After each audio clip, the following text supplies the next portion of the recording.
Trabalho de ciências, transporte. A história dos automóveis na capital do Rio Grande do Sul e como será daqui a 20 anos. Às 8h30 da noite, do dia 8 de março de 1970, o último bonde de Porto Alegre era recolhido. Um grupo de motorneiros e cobradores assistiam à cena, chorando. Acabava ali o primeiro transporte público da capital, que marcou o cenário urbano da cidade por mais de 90 anos. Essa história começou oficialmente em 1872, quando nasceu a Caris, a mais antiga empresa de transporte urbano do país.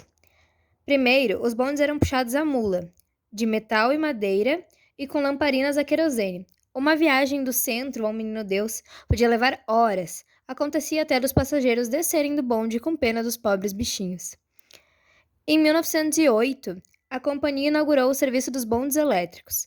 Até veículos de 2 andares circularam pela cidade. Eram chamados de imperiais. Porto Alegre já tem um automóvel.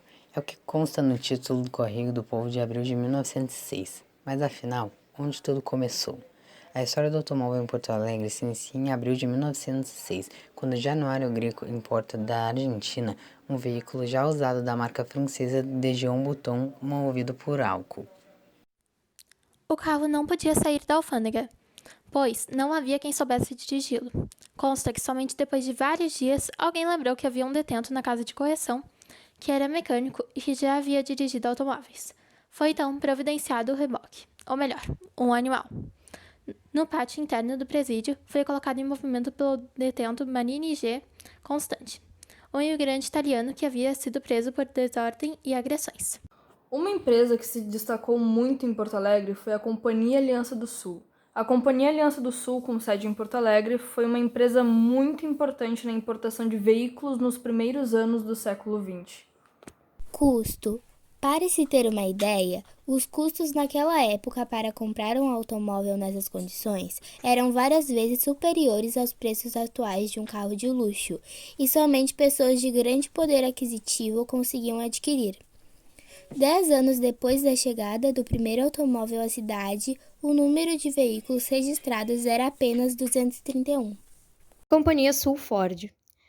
Iniciou suas atividades em Porto Alegre no dia 18 de novembro de 1917, quando o contrato foi registrado na Junta Comercial.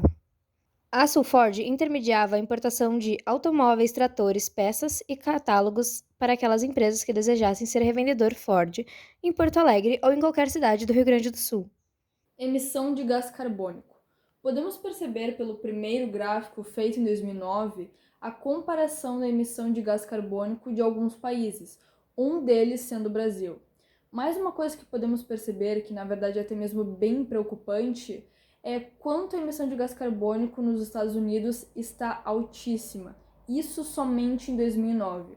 O segundo gráfico já apresenta a gama de emissões de óxido de carbono nos diferentes veículos e tipos de combustível, esse ano já em 2014. Bom, neste gráfico nós temos dois tipos de veículos. O primeiro veículo, ele utiliza como combustível a gasolina e o gasóleo, que podemos perceber que emitem muito dióxido de carbono.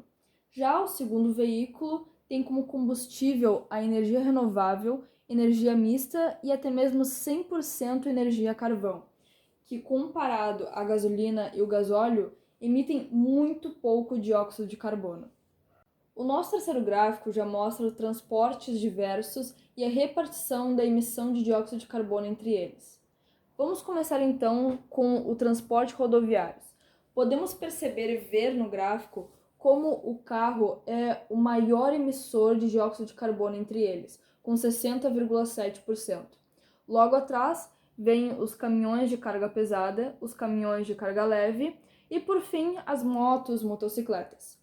Agora, retirando desse espaço de transportes rodoviários, vem a aviação, com 13,4%, as ferrovias, com 0,5%, as navegações marítimas, com 13,6%, e, por fim, outros tipos de veículos que utilizam 0,5%. Combustíveis mais utilizados nos automóveis, antigamente e hoje em dia.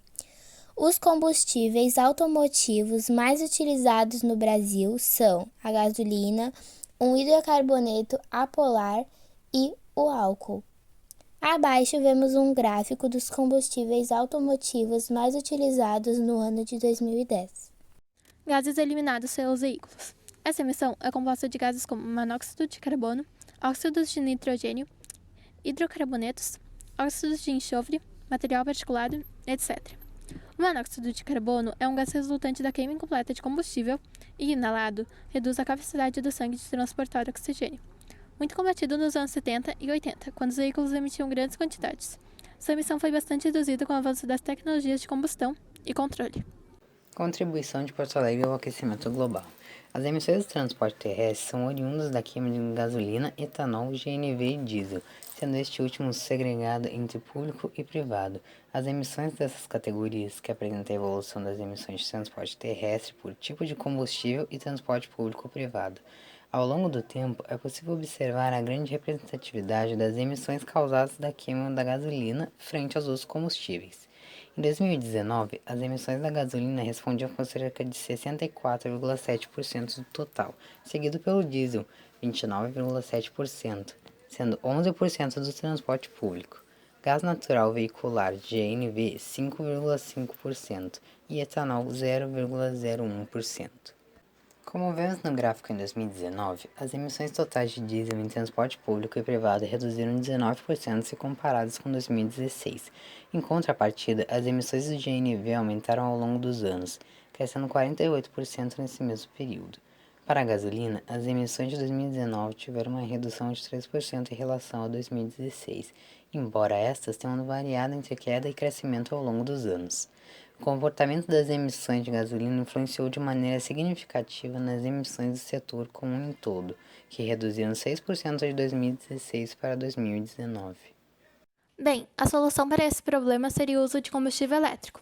Ao contrário de combustíveis fósseis como a gasolina e o diesel, que emitem gases tóxicos como o monóxido e dióxido de carbono, o dióxido de enxofre, além de fuligem, que são produtos apontados como causadores de doenças e responsáveis pelo aquecimento global, também não gera calor ou barulho excessivo.